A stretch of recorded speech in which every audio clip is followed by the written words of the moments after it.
Celui qui a des oreilles entend ce que l'Esprit dit aux églises.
Tu es une prophétesse.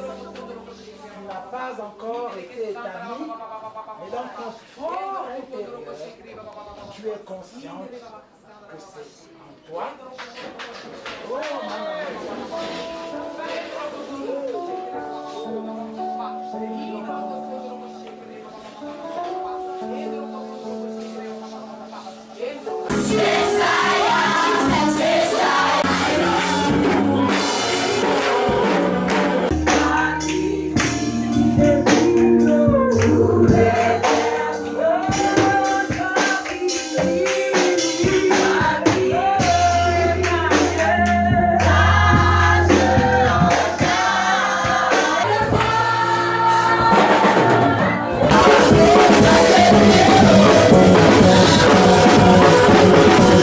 Le ministère prophétique, le vent fort de l'esprit du temps et son leader, le prophète Élie Martial, vous présente. Élevez vos linteaux.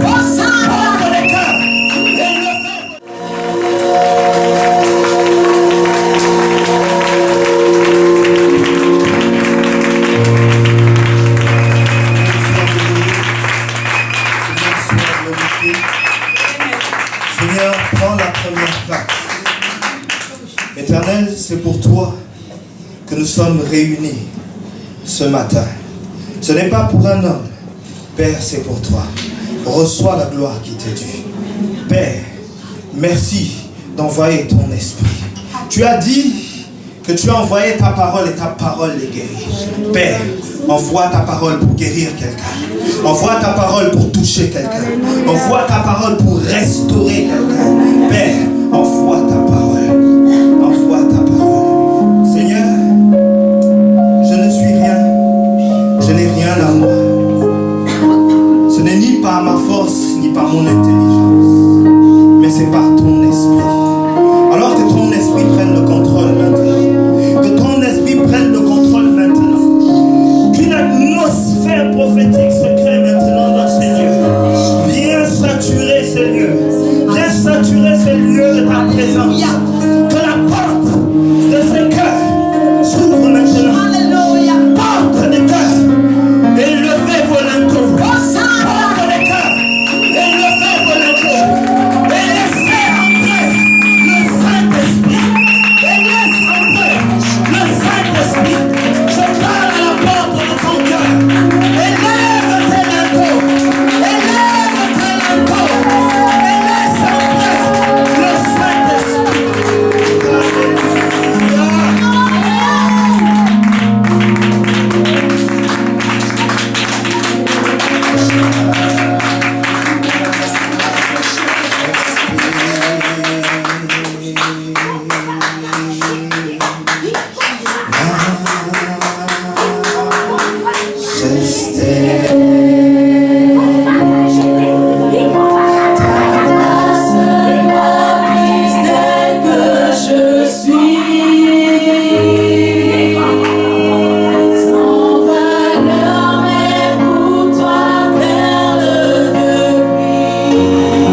Je n'ai rien à moi, mais pour toi je vis. Je n'ai rien à moi, mais pour toi je vis. Je n'ai rien à moi, mais pour toi je vis. Majesté, majesté,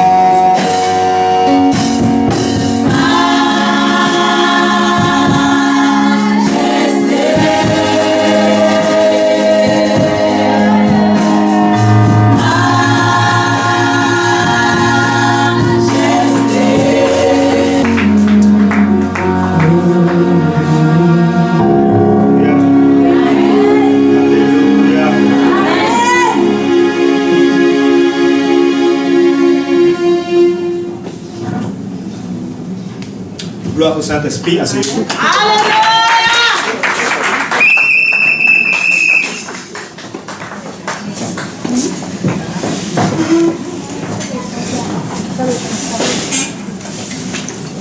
Soyez féconds, multipliez-vous, remplissez la terre de tel que vous voulez.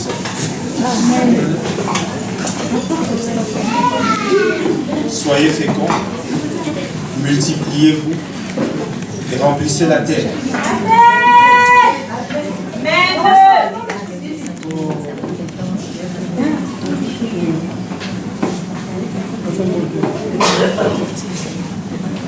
Allez, on peut y aller.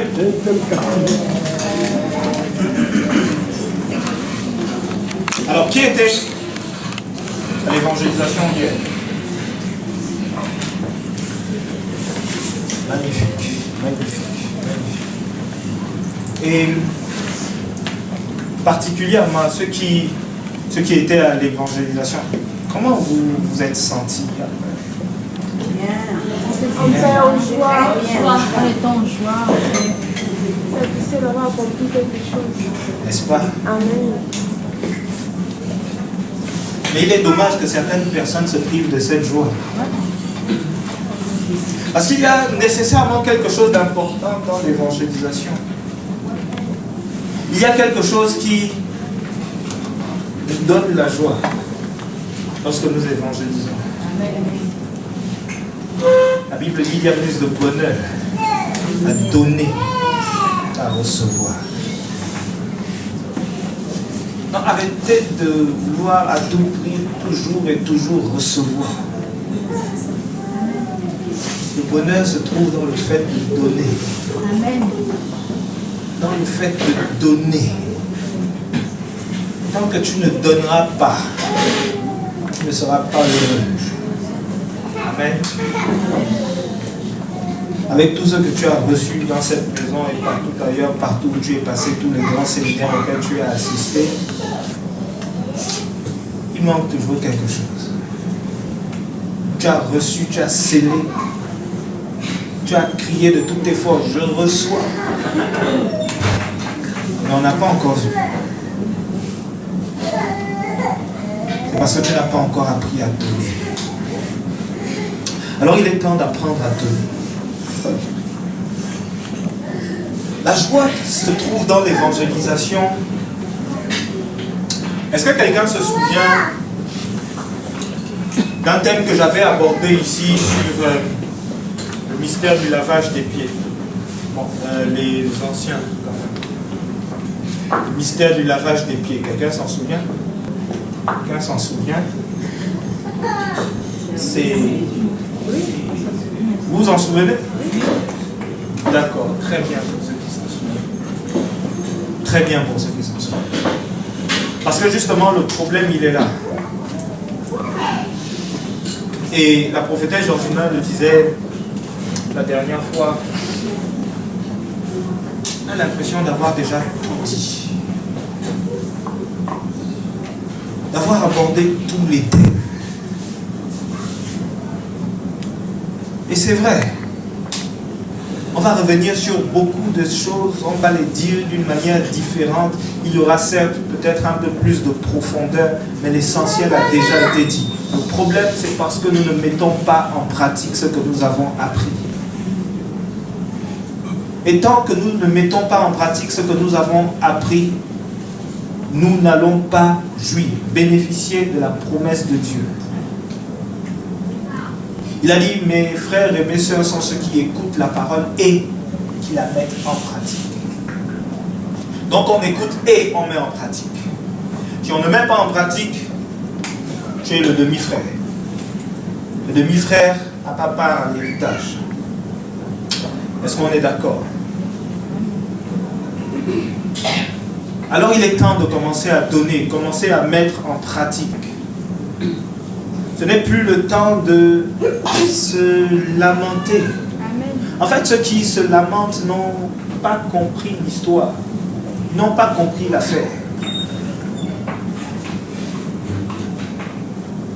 Il y a, je pense que c'est le samedi passé, le jour où on nous a évangélisé à l'hôpital, c'est tout. Le samedi surpassé. Oui, on allait pour évangéliser, et puis après on nous a évangélisé. Et au sortir de là, j'ai réellement compris que on n'a pas de raison de se lamenter. Il y en a qui ont plus de raisons que nous. Les choses que vous demandez sont du superflu. D'autres demandent juste la santé. La santé que nous avons la grâce d'avoir. Gratuitement, nous avons la santé. Mais nous faisons quoi de cette santé? Nous n'en faisons rien malheureusement. Or, c'est un don que Dieu nous fait. Et il dit, si tu n'es pas fidèle dans les petites choses, qu'il te donnera de plus grandes.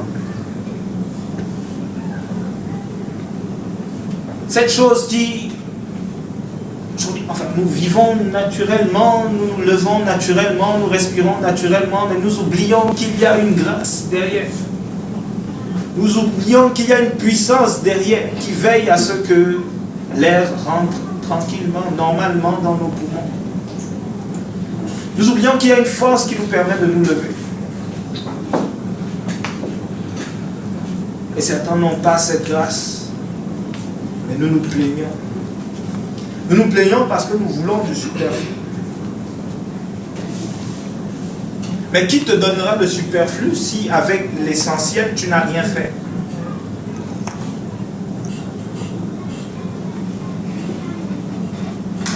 Il y a un temps pour toute chose.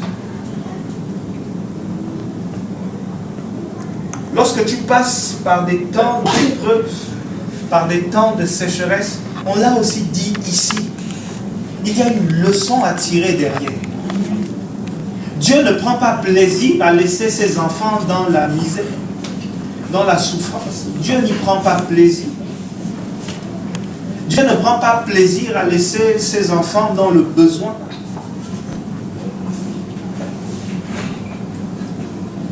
Mais pourquoi tu passes par là? C'est ça la question. C'est ce que tu dois découvrir, la raison pour laquelle tu passes par ces temps. Il y a une raison derrière. Amen.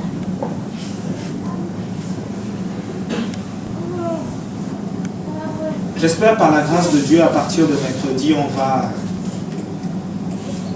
va aborder cette partie. Préparer une série d'enseignements sur Ésaïe 60, verset 1. Vous pouvez déjà noter, vous allez lire, c'est pas très long. Lève-toi, sois éclairé, car ta lumière arrive. Lève-toi, sois éclairé, car ta lumière arrive. Ésaïe 60, verset 1. Il y a une relation entre le fait de recevoir la lumière, le fait d'être éclairé, le fait de se lever.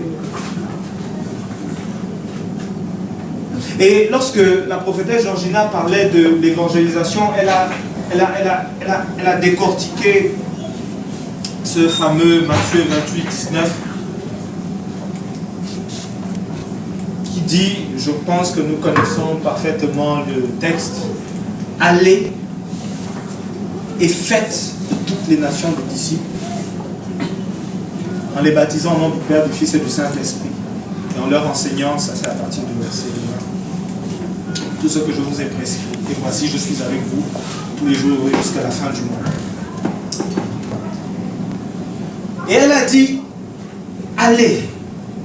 Il n'y a pas d'évangélisation sans aller. Il n'y a pas d'évangélisation sans se lever. Si tu ne te lèves pas, il y a quelque chose que tu ne feras pas. Tu ne pourras pas aller évangéliser parce que nous l'avons encore aussi dit dans cette maison. Dieu n'a pas d'autres pieds que les nôtres. Alors si on ne les met pas à sa disposition, Dieu ne pourra pas se mouvoir. Allez et faites des nations et disciples. On va aller plus loin dans ce verset.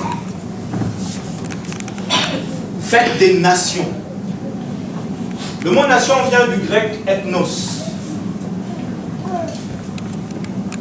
Une nation, ce n'est pas simplement un pays. Une nation, c'est un rassemblement de personnes qui partagent une langue, qui partagent une histoire, qui partagent quelque chose. C'est cela une nation.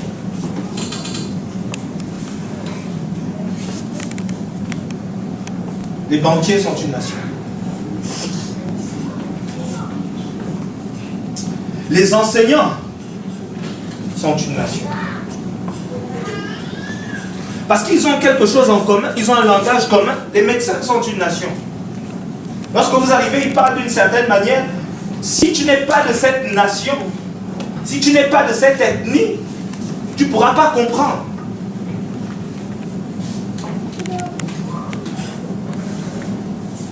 Même les chômeurs sont une nation. Ils ont aussi en commun un certain langage. Les temps sont durs, c'est compliqué, le pays. Eux aussi ils parlent d'une certaine manière. Eux aussi ils sont une nation. Et la Bible dit que Jésus t'a envoyé faire des nations des disciples. Et parfois lorsque nous pensons à justement nation, nous pensons aller automatiquement, tu te vois en train de voyager, aller annoncer l'évangile. Oui, c'est là où lorsque un programme, on t'annonce quelque chose comme ça, que je te vois aller évangéliser en France, aux États-Unis, au Canada. Oui, là, tu reçois fortement. Tu te lèves et tu sais. Mais lorsqu'on te dit, tu vas aller annoncer l'évangile à Moulengi Binza, non, là, tu as envie d'éprouver la prophétie. Tu veux une confirmation. La nation, ce n'est pas forcément les pays extérieurs. C'est le domaine dans lequel tu te trouves. C'est le domaine dans lequel Dieu t'a placé. Et Dieu dit, tu dois faire de cette nation des disciples. Le domaine dans lequel tu es, l'endroit où il t'a placé, est-ce que c'est à la banque, est-ce que c'est dans l'enseignement, est-ce que c'est dans le chômage? Tu dois faire de cette nation des disciples. Amen.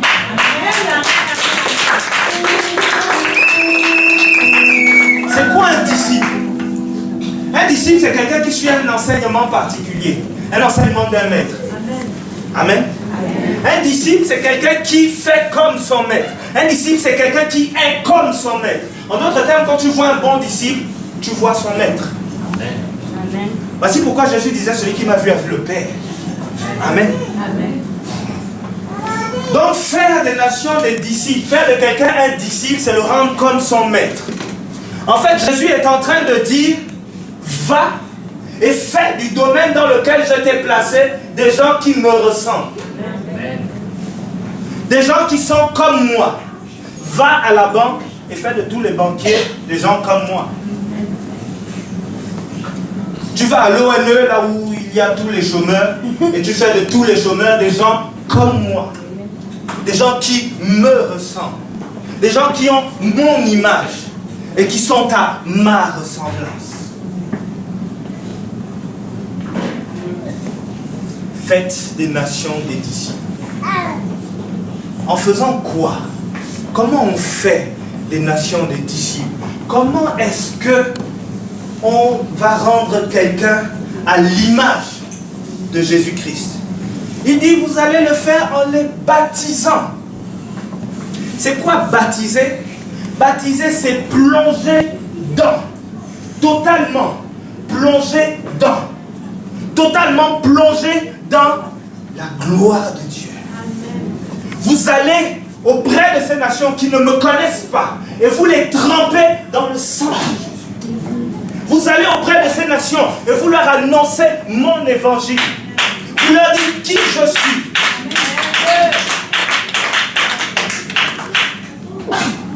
Et j'ai aussi apprécié le moment où elle a dit que l'évangélisation ne s'arrête pas au fait de parler de Jésus, mais il faut suivre la personne jusqu'au bout. Et il dit, vous le ferez en enseignant ce que je vous ai prescrit. Amen. Et à ça, il conclut en disant, et, conjonction de coordination, c'est un lien. Donc ça veut dire que tout ce qui a été dit au départ a un lien avec ce qui s'apprête à dire après le « et ». Ça veut dire qu'il n'y a pas la fin sans le début, il n'y a pas le début sans la fin. Il a dit, faites des nations des disciples, rendez les gens comme moi, et je serai avec vous jusqu'à la fin du monde. Donc, en d'autres termes, à chaque fois que nous aurons à évangéliser, à chaque fois que nous aurons à transformer la vie des gens par le Saint-Esprit, Dieu sera avec nous. Amen. Et bien sûr, la condition inverse est vraie. Dieu n'est pas avec nous si nous n'évangélisons pas. Et c'est l'une des raisons pour lesquelles nos églises sont faibles. Parce que nous avons arrêté d'annoncer Jésus. Il n'est pas là si nous ne l'annonçons pas. Il n'est pas avec nous. Il ne nous accompagne pas si nous ne prêchons pas. Nous n'apportons pas Jésus-Christ. Apporter Jésus-Christ, c'est au-delà de parler de Jésus-Christ. Amen. On peut parler de Jésus-Christ et il ne se passe rien.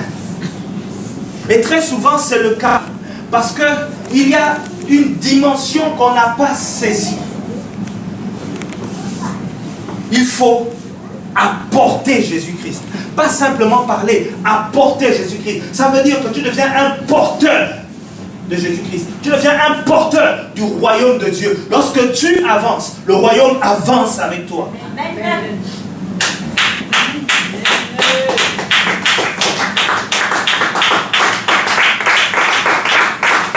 C'est à cette seule condition que tu domines réellement. Parce que le royaume se met en mouvement pour toi. Aucune circonstance ne peut t'arrêter parce que le royaume est derrière toi.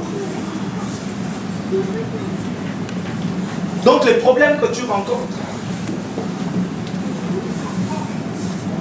vont s'abaisser parce que le royaume est avec toi. Alléluia. Amen. Alléluia. Alors, ouvrez grandement vos oreilles spirituelles et charnelles, parce que je vais maintenant, avec beaucoup de zèle et de force, vous faire ici, n'est-ce pas, la lecture du tout dernier journal de révélation, qui date du 19 décembre 2016, lorsqu'il était 4h20. Ainsi parle l'Esprit Saint. 1. Au bord de l'embrasement, j'ordonne, dit l'Esprit Saint, à la communauté chrétienne, nationale et continentale, de prier intensement et avec récurrence pour la RDC, For RDC. Donc pour la République démocratique du Congo. For the Republic Democratic of Congo. Pendant les 12 prochains mois. For the next 12 months. Dit l'Esprit Saint. Says the Holy Spirit. Je reprends. I repeat. 1. Au bord de l'embrasement. By the imprisonment.